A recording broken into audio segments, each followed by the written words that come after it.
and I'm so excited to be here with all of you this morning at Mission Rock. How many of you have been to this neighborhood before, by a show of hands?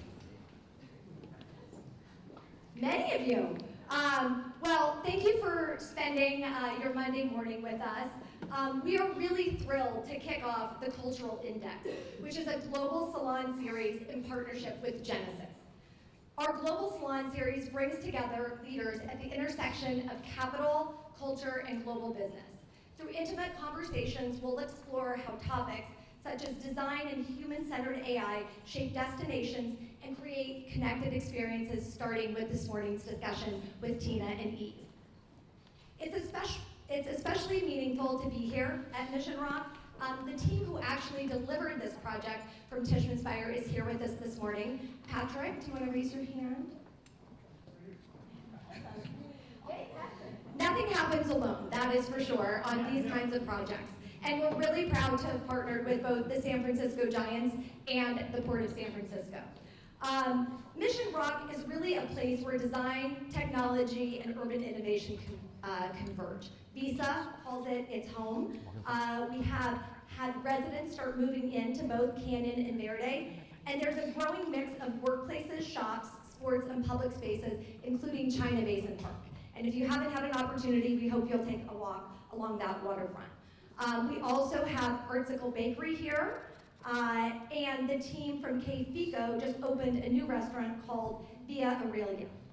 This neighborhood is really a true partnership, and we're so excited for you to be part of it. Most people know Tishman Speyer from Rockefeller Center in New York, but we actually operate in 40 markets globally. And we're excited to kick this off in San Francisco, and if any of you happen to be in London on the 13th of November, or in Paris on the 24th of November, we hope you'll join us. Before we get started, I want to just thank a couple of people. I'm really excited to have both Allie and Greg here from Genesis.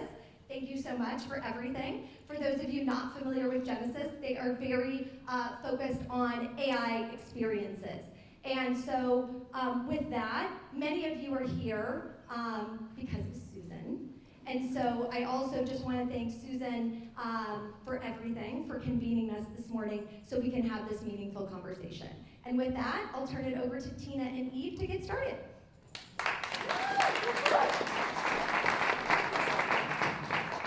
Do we need this mic, or can you hear me with the lock? No. Mic. No, this isn't on? Okay, let's just try. You're good. Okay, how's that? Oh, good, it works. Yay! Nothing like a backup plan. Hello. Hello. So we meet again. It's so awesome because San Francisco, as we all know, it's the center. I am a New Yorker, but this feels like the new center of the world. We have an incredible new mayor. The city is on fire. So much is happening that's amazing, and we have a lot of goats that come from this town. Some of them play across the street. Some of them play down in the village. We call the South Bay. Do we have a goat in the room? Actually, we do, and his name is Yves Béhar.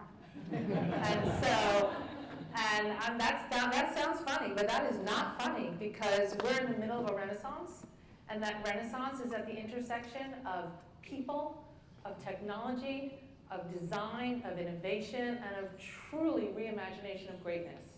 And you all came out this morning. It's nice that you came out, and you might know me, but you didn't come out for me. You came to hear from somebody who is really architecting what is the new greatness, which is how do we collaborate with machines? How do we collaborate with empathy? What makes us divinely human? And how do we solve problems that are hiding in plain sight? Machines can help us, but they don't do that for us. The things and the people and the ideas that make that happen are the extraordinary humans like Yves. And so it's such a privilege and a pleasure to have you here today. Thank you so much. And thank you for bringing some of your incredible new toys, some of which we'll get to see on the screen and some of which you'll get to see afterwards. Before I finish his GOAT description, I just want to say that Yves is not just a designer of things, he designs experiences. And so if you didn't get to see the SF MoMA get in the game, then you missed something extraordinary because Yves created really one of the greatest shows I had seen at the museum in terms of bringing culture and arts and zeitgeist together. But In terms of what you've done most recently, I mean, the announcements come out so quickly, it's hard to keep up. But can you tell us a little bit about TELO, why you decided to redesign a truck, why that was even a problem that we needed to address, and tell us a little bit about that journey. Well, thank you for the intro. And it's true, San Francisco is, you can never count San Francisco out. That's, you know, even though the press cycle is going to want to try to do that on us. What I find fascinating, and I'll just put this in since you talked about San Francisco, is that San Franciscans and people in the Bay Area love the story and history of San Francisco, right? The good, the bad, you know, the earthquake, the tech revolutions, etc. But the rest of the world, what makes it really unique here is that the rest of the world wants also to know about San Francisco. If you do anything, you know, any kind of story about, you know, social media or AI or the downsides of either of those things, or again, the 1967, you know, Summer of Love, any of these things, they're actually of international interest, which no other city really benefits from that, right? You can do beautiful stories about the history of Philadelphia, but nobody in Paris or London is interested in that. Sorry for people.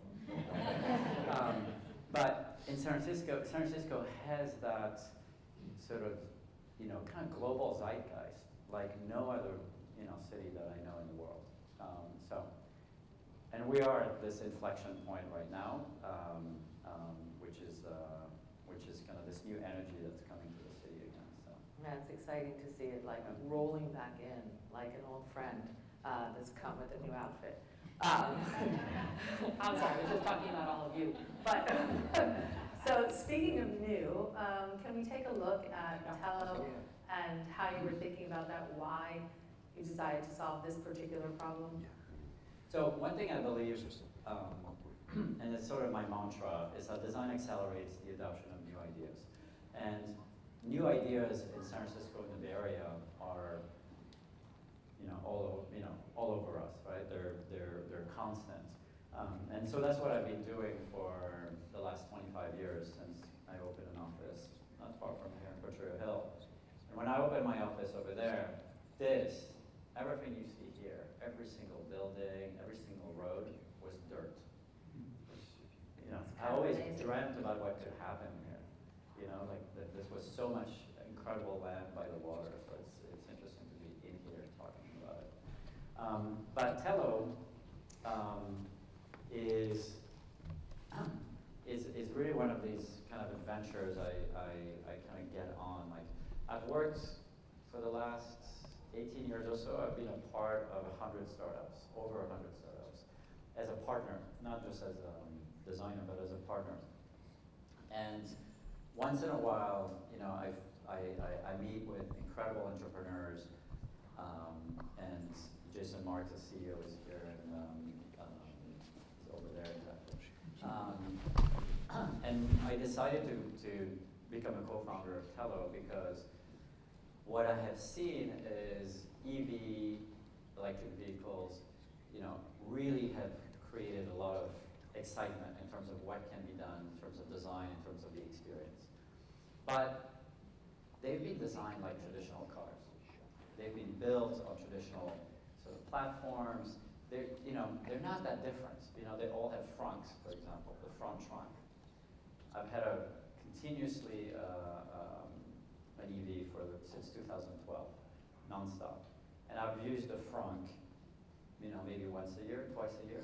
So they're still designed, this is where the engine used to go. So they're still designed in this very, conservative or traditional way. And when Jason and Forrest, our other co-founder, came to me, their vision was, hey, we want to make the most used, most purchased car in America. We want to make it much more efficient from a size standpoint. Because what you see and what's happened, so this is our truck right here, just having fun in the sand. So what happened is these trucks got so big over the last 30 or so years, right?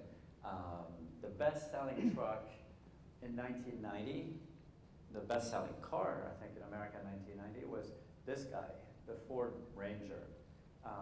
And this is the standard truck today, right behind it. So it's been bloated. And what's interesting is this big guy in the back has less utility than the Ranger. So the idea is, so they've gotten too big.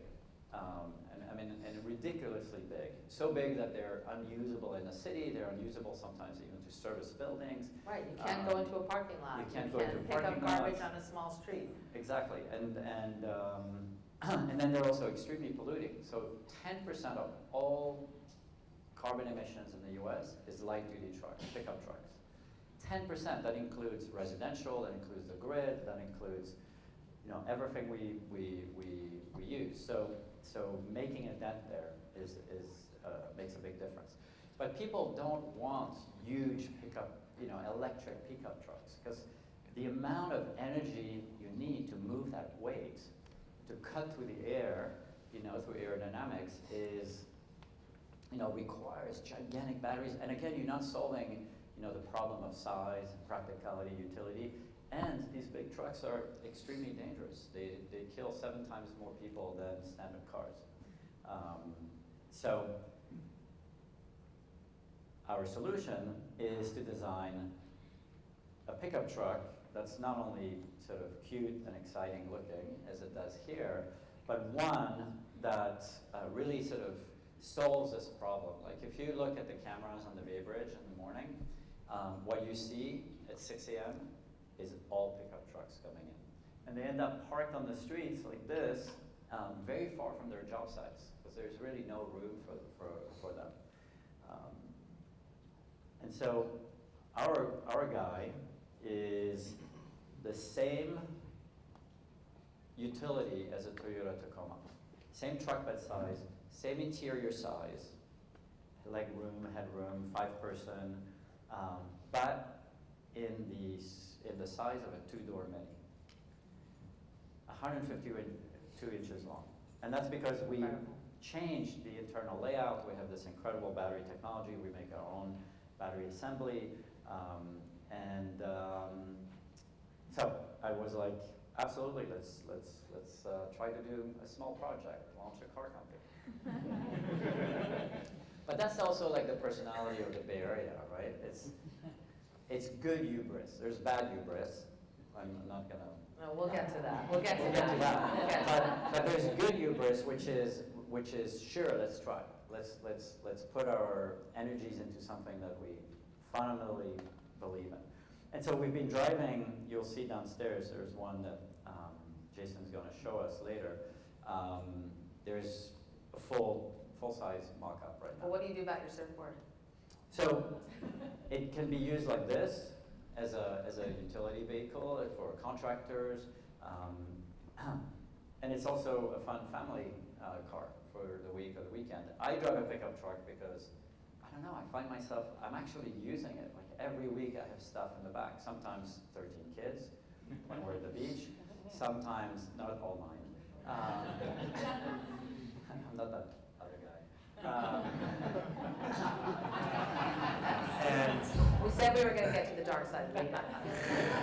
and but a lot of surfboards, a lot of sometimes 4x8 sheets of plywood, because I keep myself busy. So 3 things that I'll just share 3 details, or 3 design elements about the truck, but there's many technical ones as well as design ones. So this is our truck bed, and our truck bed transforms. It can have a 3rd row seat. So imagine 3 rows in a 2-door Mini. But it also has a mid-gates that fold down. Mid-gate is a separation between the front of the car and the back of the car, which means that you can have your tools, your surfboards, 4x8 sheet of plywood, pushed all the way in with your tools, and then the tonneau cover is on top, so it's actually all safe. So this shows you on our prototype truck, the surfboard's going all the way, and this is 8.5 foot, the one on the bottom is a big 8.5 foot surfboard. Another thing I love is like interior comfort. It's a small vehicle, again, same interior size as a Tacoma, but one thing that we did is, when you're in the back of for the ones who still make it in the back of a car, when you're in the back of a car, the seat in front has rails, and your feet have to fit in between that. The rails catch all the crumbs from the kids and people eating sandwiches and whatnot. So what we did is we reversed that out. We put the rails on the underside of the seat, and we have a single post, which means that the floor is open, and your big construction boots can kind of move around freely there. Just like little details. I'm talking about the underside of a seat, but it makes a difference in terms of comfort and experience. And then work on the interior design. We're using cork, we're using recycled textiles, ocean plastics. I really want to make a healthy interior. You know that brand new car smell? That's the smell of cancer. The off-gassing is terrible. So I really want to make a healthy environment. I drive my kids every day to school, in my car. It's important. This is a little view of the interior. And then, performance-wise, it's an incredible vehicle. 350 miles range, under 4 seconds in the 0 to 60. There's even donut mode. We don't call it donut mode. We call it drift mode. I like donut mode. So it's an amazing kind of story. We're 18 months away from early production. And so, how do we get one? Is there a wait list? How do we sign up? There is you have to put down a very small deposit of $152. That's for the 152 inches long. Some of you in the room already reserved some. You pick your color, your wheels, everything, your performance. It's at TELOTrucks.com. Excellent. And so, are you selling obviously to individuals, but are you doing fleets? Are you reimagining fleets? So we're working with fleets, different, big operators that again want smaller, more efficient trucks, easier to maintain, and including the Air Force, Army, Air Force, who are very interested in the trucks. So we have a nice kind of number of reservations from the public, but we also have some exciting MOUs with fleets. Fantastic. So what I love about this, obviously there's a lot of logic. Obviously he solved a lot of problems, but what I think Yves brings to his problem solving is something that makes us divinely human, which is empathy. And so just understanding, how your feet go around a pole versus how you stick there, it's like, what is it going to feel like when you're in there? What's that ride going to feel like? Or even, I don't want my car to be covered in crumbs. That's empathy. That's not just solving a design problem. That's solving like a human problem, even if it's a small one. Yes, sir. I'm not solving the crumb problems. The crumbs will keep The crumbs happening. will happen, but you can vacuum them. Easy You can to vacuum remove. them, of course. You can vacuum them. As somebody who's like tried to get in there, it's hard. I'm a mom, so I understand what you mean. But now let's look at some other things. We have a great story that you designed one of your products a little too late for me, but I tried to solve that problem. So this was a big surprise and a reveal. Some of you who know me might recognize that is my son, Charlie. Why is Charlie on Good Morning America? So Charlie was on Good Morning America because my sister was the producer of Good Morning America, and but that's not why.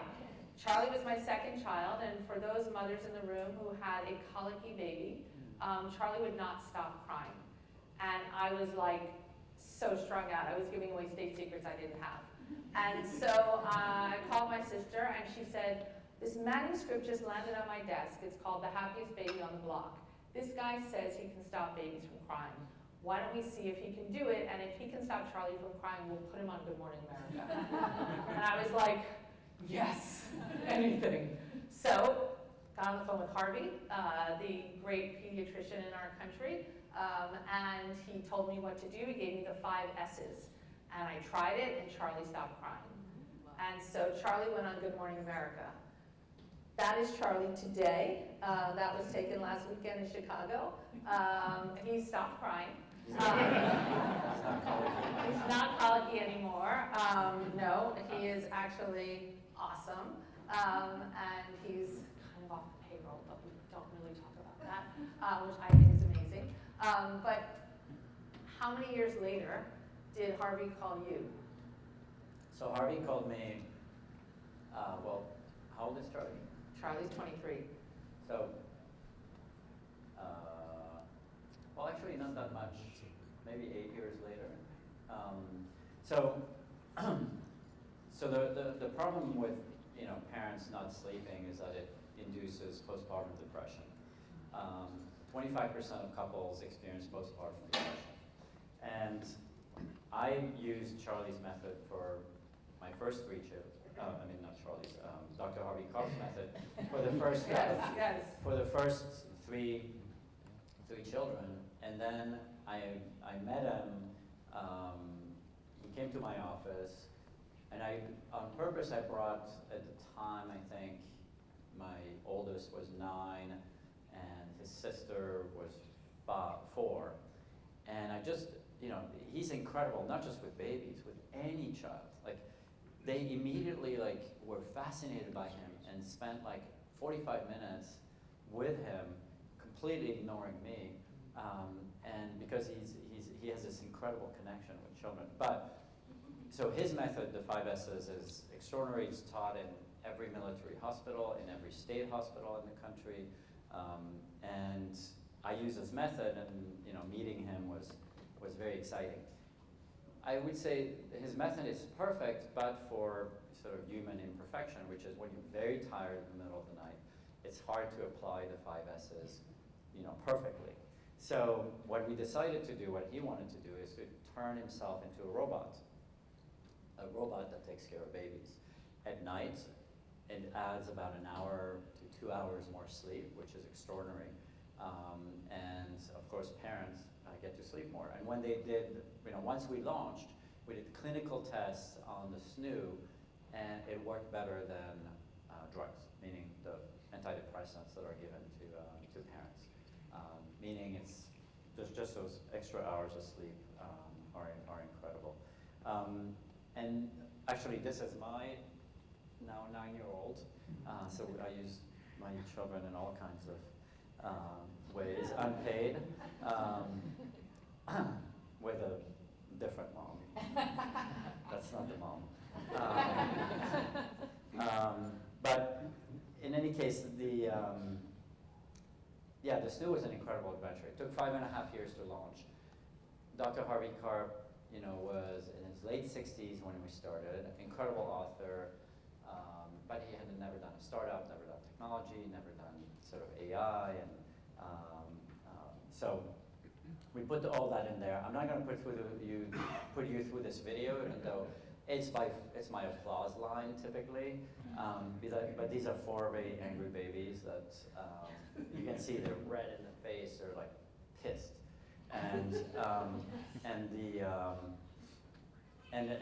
these are in the early prototypes of the SNOO, but they're screaming for dear life, and it works extremely well. You'll see. Usually I put the sound in full blast, just to drive people nuts. But they're all starting to slow down. And this is not, it hasn't been cut, it's not been edited. You can say good night. One up there. He's resisting. This one's gone. So, it works extremely well. And what's been amazing is that we designed it knowing that one of the big issues is SIDS, sudden infant death syndrome. Affects 3,500 to 4,500 families in the US every year. And we knew that because we had babies on their backs, because they were, sort of almost literally tied down in the SNOO, that we had a solution for it, but we didn't present it that way. We didn't go out in the world saying, we're your SIDS solution. But the FDA gave us basically a preventative device, sort of a label, which 4 years after we launched, which was extraordinary for us to get. And the other thing that's amazing is that it's used in over 200 hospitals in NICUs, because the longer a baby sleeps, the more weight they gain when they're premature. And the staff loves it because it allows them about 1 to 2 hours less, more, frees up their time to take care of the babies that need it more. Right. So it's across the board, from hospitals to public, celebrities, everybody. Everybody, but which is, it's one of these, like, I love these stories because you work with a pediatrician that has the right intention, that has a humanistic sort of point of view, and it's a startup, so it's hard. Nobody wants to finance, older pediatricians, for their, crazy idea. But somehow you find a way, right? You find and it works. the interesting investors that want to go in. We partnered with MIT on the mechanism, and Harvey and Nina are sort of long-term friends, and it's that's what I do my work. So And that's another great example of empathy being really the only thing that scales when it collaborates with robots and museums, and machines. So moving on to, there's a whole line of different types of robots that are really embodied AI, helping people in their lives. This one is ElliQ. Yep, ElliQ, it was built originally for children on the spectrum, because they just don't have access on a daily basis to a therapist that they can really have that strong connection with. It's not meant to be an all-day thing. It's just like 1 or 2 hours a day. And what we realized is it connects with all kids. So my kids love ElliQ. But we've done a number of embodied AI projects. And again, they're all, I call them humanistic AI. They're really focused on the needs of a particular group, whether it's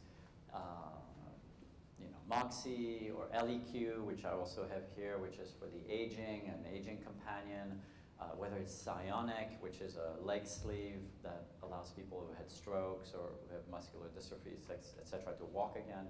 Again, through AI that kind of creates electric impulses at different places of the leg at the right moment, based on your own gait, et cetera. But, I think so much of the potential of these technologies, robotics and AI, is so positive and so humanly connected, and yet, we get, the incentives of some of the larger AI companies is to, kind of follow the playbook of social media. And so, for me, like, my call is to really use these technologies for good. And there's plenty of needs, whether it's healthcare, lifestyle, longevity, education, children. We have so many fascinating projects, and I wish those were the things that were getting more visibility. First of all, it gives a good name to technology, which we need that. And the other is, I wish there were more of these projects out there, because they're the ones who make a direct difference in people's lives.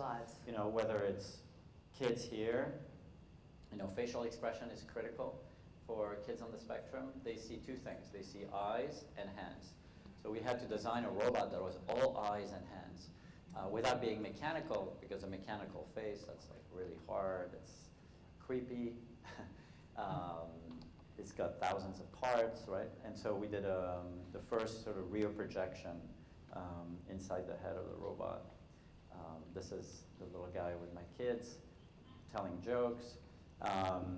This is ElliQ, which is for seniors. Now, in some places in the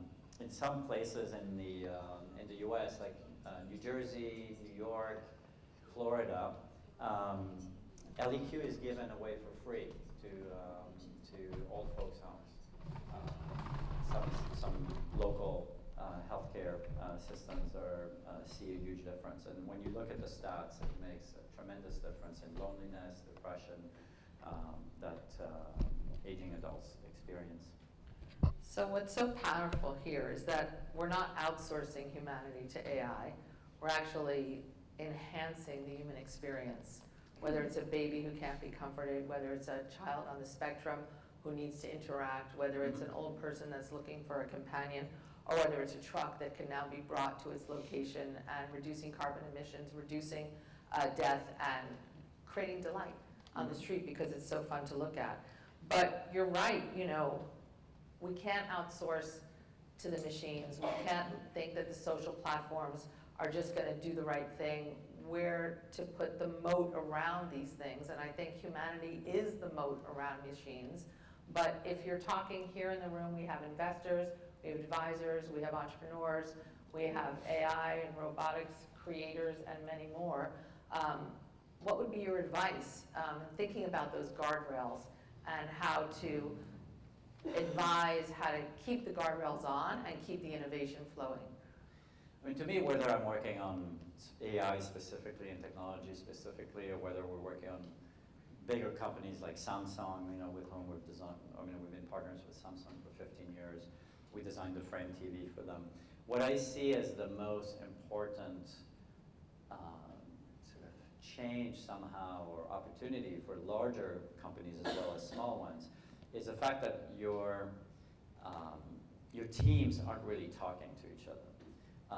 And the fact that you have these silos between R&D and engineering and your team that's doing the go-to-market, from marketing to sort of design, those silos don't help you find these solutions that are really, that are going to bring the teams together in a different way. And so I've been asked by all these companies, including Samsung, to help bridge that gap. It's not easy because they're large, very large companies. But when we do that, you end up with products that are more humanistic, like the Frame TV. I mean, this is a very funny story. So Frame TV, the CEO comes to us as one of those regular assignments we do with them. We have a continuous lab. It's kind of a research lab with them. And he's like, I want more TVs. Here's the brief, typical CEO brief. He goes, we want more TVs and more rooms. So if you send that to See your you next silo, quarter. Let me know how that works out. The second and third and fourth TV, right? And if you sort of give that assignment to, imagine giving that assignment to your marketing team, your research team, your R&D team, they're going to make more of the same, and they're going to try to squeeze it to the consumer. And we did research. We went to people's homes, and we realized that we went back to the CEO and we said, it's not happening. Nobody wants more TVs in more rooms. You can't sell them the way they're now, because nobody wants more black screens, so black voids in what is typically smaller homes. People have, really want to put their taste on in their house, in their rooms.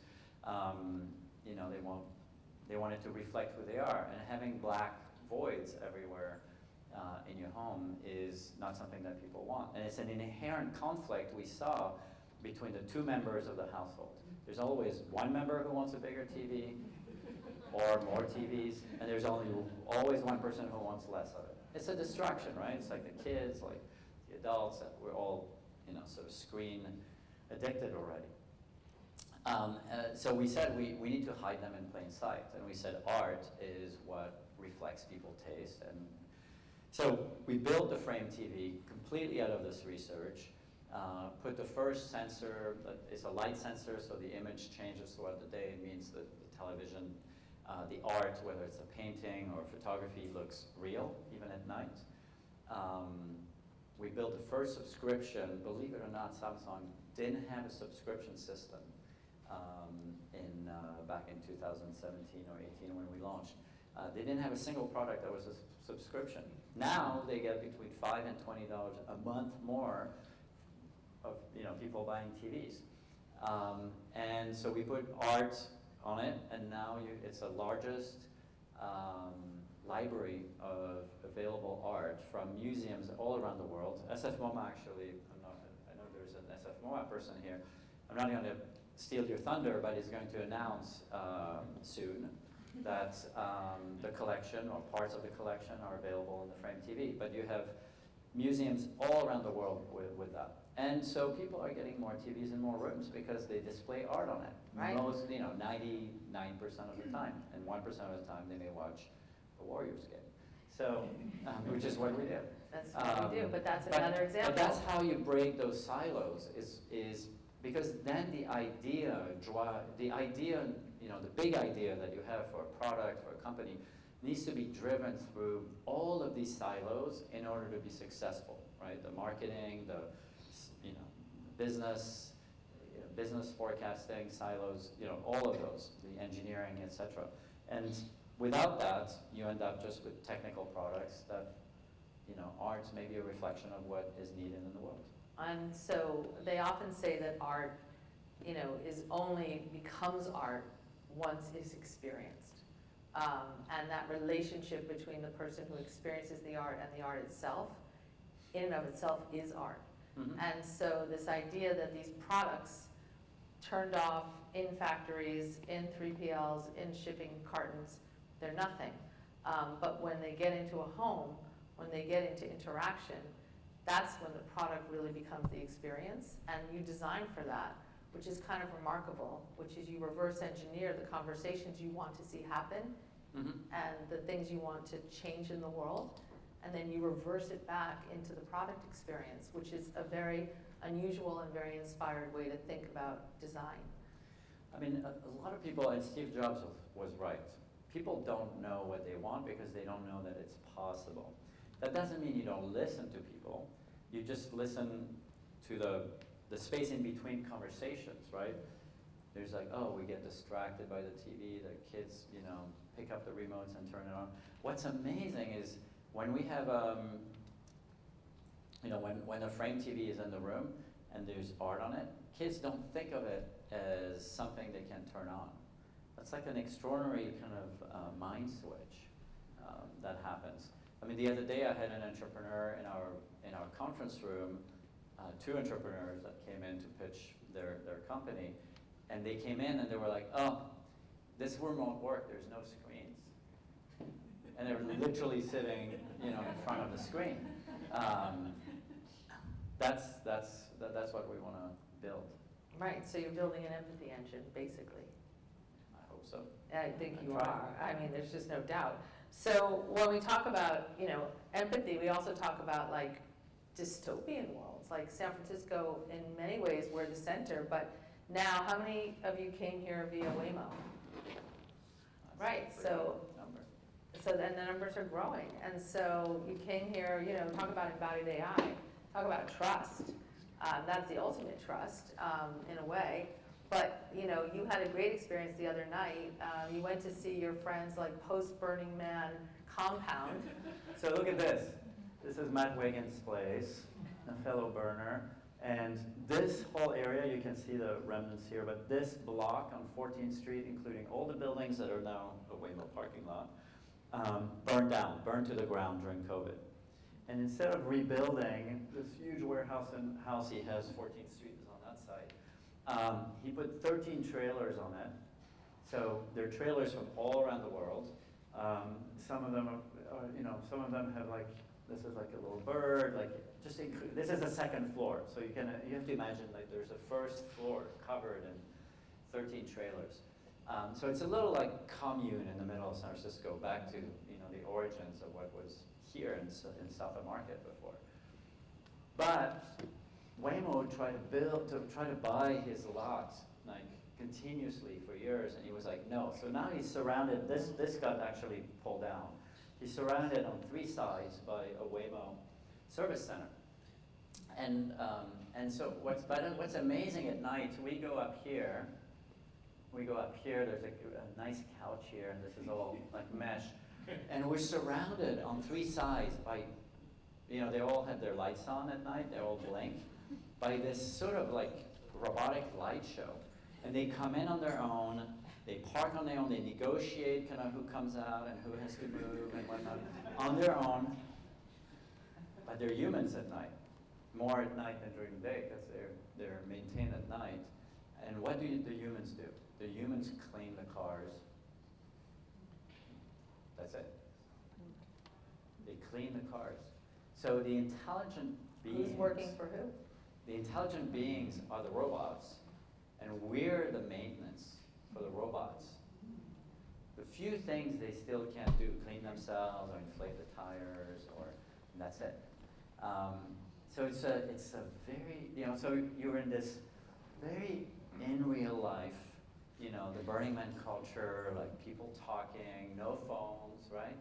And then you surrounded, it's sort of a vision of the future for me, with the big Burning Man sculpture there. It's sort of like a vision of the future where, I don't know what we do, we just have fun or party or just are mesmerized by the world around us. And the robots are like the smart things around us. Well, that's what I saw the other that's night. why, we have to build in empathy to everything that we do. And speaking of San Francisco and sort of the things that are happening here, we have some amazing guests in the audience.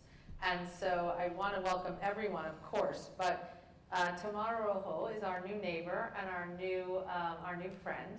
And she came here to take over the San Francisco Ballet. And so thank you so much for bringing your talent to us. And if I may call on you, would that be okay? Oh, thank you. So in your latest ballet, your first ballet was Mere Mortals. And so can you tell us a little bit about, and I have a mic for you, because we're prepared, a little bit about what you were thinking when you created Mere Mortals and how it aligns with what's happening now and where you think live performance and experiences are going. Thank you very much for this introduction and this opportunity. Thank you, Susan, for having me here. When I was given the job of Artistic Director of San Francisco Ballet, the first production I wanted to commission was one that would talk about the innovation of the Bay Area of San Francisco. And so I wanted to commission a ballet about artificial intelligence. And of course not from the point of view of the technology itself, because I don't know anything about it, but from the point of view of the philosophical questions that I felt needed to be discussed, especially within the performing arts and the creative sector. And I also wanted to find a way that we could perhaps take some of the fear away and use it as a tool, because I am a nerd for ballet history, and most people don't know that the best moments in our performing arts have been when technology meets the art form. So when gaslight was invented for theaters and cotton was common, we invented the romanticism. What do you think about the tutu and all this idea of the romantic ballerina? The ghosts were only possible because those two things happened at the same time. We had access to cotton that provided these translucent skirts, and we had gaslight that could light them from the back, and then suddenly people became ghosts. And the first time that Giselle was watched, people were terrified. They thought they were real ghosts on the stage. Now we look at it, and it's this cotton candy, beautiful piece of history. But at the time, it was industrial innovation meeting art. And so I commissioned a fantastic composer called Floating Points. He's a DJ. Many of you might know him from Portola. He's British. He's also a neuroscientist, and he's also a classically trained composer. And to create the music, and then the choreography was by Asher Barton, a female choreographer from Canada, and the designs, which is where most of the technology went, was by Hamel Industries, is a Barcelona-based design company. And the way we wanted to use AI was, one, to talk about the philosophy of it. So we zero on Prometheus, the stealing of knowledge from the gods, and Pandora, the first female. And most people think Pandora had a box. She was the box. She was the all-knowing, all-giving, and all-gifted. which I think is beautiful when you consider that that's the first woman, all-knowing, all-giving, and all-gifted. And that comes with a price. All-knowing comes with a price.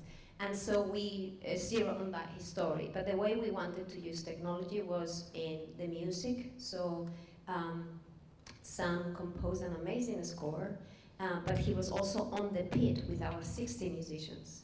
And so there's a moment where, if you come to the show, you see Sam leaves the pit, and the music of all the musicians goes through AI, and then Sam DJs it back to the audience.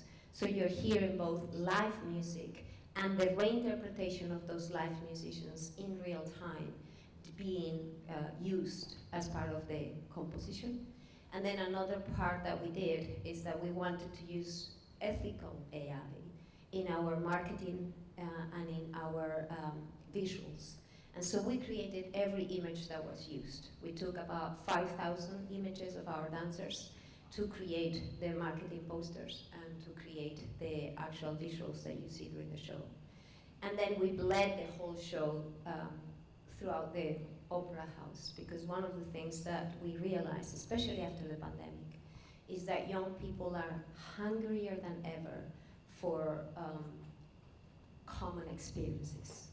But they have to be something that they feel included in the experience, but also that they're not possible to duplicate. If you miss it, you miss it. And so we had also, as part of the performance, when the performance finished and you were about to leave the opera house, by the time you had entered the opera house, we transformed the front of the opera house while they were watching the show, and when they tried to leave, there was a whole new experience in the foyer, because one of the barriers for our art form are the opera houses. I mean, the San Francisco Opera House is beautiful, but it's called the War Memorial Opera House. It's not exactly inviting for young people. And so we wanted the opera house to be transformed. Beautiful, I love that. Eve, have you designed a ballet yet? No, I would love to. Okay, well, I'll be coming. she'll be here afterwards, because I feel a ballet coming on. Thank you, amazing, amazing. Actually, the first project I designed, the first time I got hired to do anything, I was 18. I was about to start design school, and I did theater costumes and decor for this theater company in my hometown in Switzerland. So I did start with the notion of spectacle. We're coming full circle. I love it, and we're all invited to opening night. So we'll make sure we have the list, and we will get it on the docket. I'm very excited. It's going to be fabulous. I can feel it already. So we only have a few minutes left, and each one of you, because I know so many of you could be on this stage, you have so many thoughtful insights. Many of you are building interesting things. Many of you are telling San Francisco stories. Thank you, Michael Islip. Shout out to KQED, PBS board member, an extraordinary cultural center, the largest newsroom in California, as well as many other things. Thank you for being here. Who has questions that they would like to ask Yves or the room? I have a live mic. Yes, hello. Ragu. Yes, Ragu for the win. Love it. I can't wait for the ballet. I know. So, you've designed so many solutions for the world. I'm curious through yours, or even now, is there a pressing problem that you've been challenged with that has been on your mind? Well, it's not exactly the question I thought you were going to ask. But usually the question is kind of, what's your dream project, right? And I've never, if I had said 25 years ago my dream project is to design a car, I would never have gotten that as a from A to Z. I would never have actually been able to enjoy that progression. But there's two interesting projects. I mean, this is a little bit about how prominent San Francisco is. Last week, I had two incredible meetings. One with an entrepreneur from Zurich, Switzerland, who's an ex-refugee from the Bosnian Yugoslav war, who is escaped Sarajevo as a child, who's doing delivery robots, but they're like funny, and they're like friendly, and they were giving away candy, you know, like on Saturday, on Friday, right, in the streets. I mean, like amazing. And then the other one is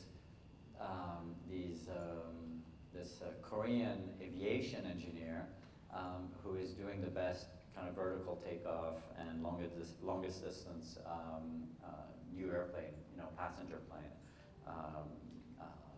sort of company. And they're both moving to the Bay Area while their engineering teams remain there. And I would love to do these two projects. But this is kind of like the way things happen, you know. But I mean, the things to solve, I mean, for me, it's always been about using technology in ways that it kind of disappears, that it goes into the background, that it doesn't create friction, that it doesn't create, you know, problems, doesn't throw away generations, as we've seen with social media.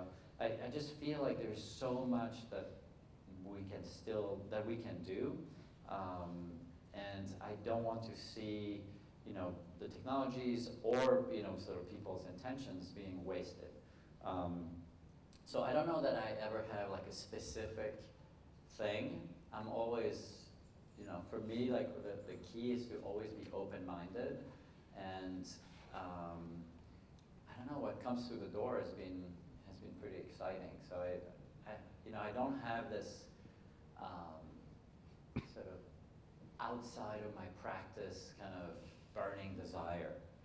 It's kind of, you know, it's kind of strange that way. But I'm excited about the truck. You need to try it then. Well, the Fuse project is the room where it happens, and so to be there and to see that what you've attracted are people who've built incredible machines, or they have ideas for great machines, but then they want to figure out how do they bring that into not just the cultural zeitgeist, but into humanity, and how do we continue to enhance this world? I believe, as I said before, that like humanity is our mode around the machines, but it's also like, it's consciousness, right? Like, so we have to go punk on consciousness. If this is where we are, how do we make sure that moat gets bigger and deeper and richer? Well, punk is important. I mean, you know, we forget that the genesis of the Bay Area, the early programmers, the early hardware people, they were both sort of counterculture hippies and punks. That's what they were. And you look back and they were just, you know, they were doing it out of spite. They were doing it to kind of show that there is a different way to the old systems. And so those, you know, trust for all the hippies and old punks. They have stuff to show us. But actually, there is one project that came through the door the other day, which I found fascinating. This is a Swedish guy who works for one of the big AI companies and is doing very well. But again, out of his humanistic tinkerer mind, he started developing a communication device for kids, young kids and older kids, as a, you know, counter. He wants to build it as a counter to the screen, you know, sort of issue, screen, you know, cell phones and screens. And it's essentially, imagine like a walkie-talkie that's AI mitigated, that has no display, but allows the kids to stay in touch with the grandparents, which they want to talk to, or, you know, or their own parents. But it's like absolutely nothing to do with the way we interact with phones and all the, you know, problems that they bring. So that, I think, would be a very beneficial sort of product to bring. I mean, a lot of people now are putting kind of landlines. I mean, a few people are putting, they're being publicized, but they're putting landlines in their homes, so, you know, kids can Landlines, flip phones, can dial, you know, the grandparents. But I like this walkie-talkie, you know, device. And again, these are, you know, these people are all around us. We all have these ideas. Few bring them to life, but I think they deserve a chance. And you know, for example, you look at SNOO. I think these projects deserve a chance. I think as a designer, I have a responsibility to show that these things are possible, because and to make them successful, because if they fail, that whole field tends to, be stunted for a while. That's what happened to the electric car, right? Until a successful one came about. And so I feel like that's a deep calling for me. It's a deep calling, and unfortunately we are basically out of time, but as I look around the room and I see, we have a screen-free, a man in the back who's inventing a literacy wand to actually help teach our kids how to read without screens, because literacy rates in this country and around the world, I couldn't even tell you what they are because it's so depressing, but it's awful. And so I love that whether it's Kabeem and you did Leapfrog in the past, and LeapPad, like solving problems that bring real solutions to challenges that may in this room be hiding in plain sight, but are truly bringing down our culture and our generations. And so using technology to solve basic issues like urban transportation, or delightful issues like helping children on the spectrum, or even designing things without screens to help with literacy. Like, we all have a responsibility to get behind these things, to advocate for these things, and to make sure that that moat around humanity stays broad, and we can all go punk on this, because I know you all. Zem, I'm looking at you, queen of punk. Well, in this, it's reimagining itself in a consciousness kind of way. We'll put that in the near future. So, the great curator of near future solutions. So, with that, I really just want to thank Yves. I want to thank Tish from Inspire. I want to thank Genesis and Susan for curating this incredible conversation, and for all of you coming out on a Monday morning to be inspired by this goat and to be in community with each other. So thank you so, so much.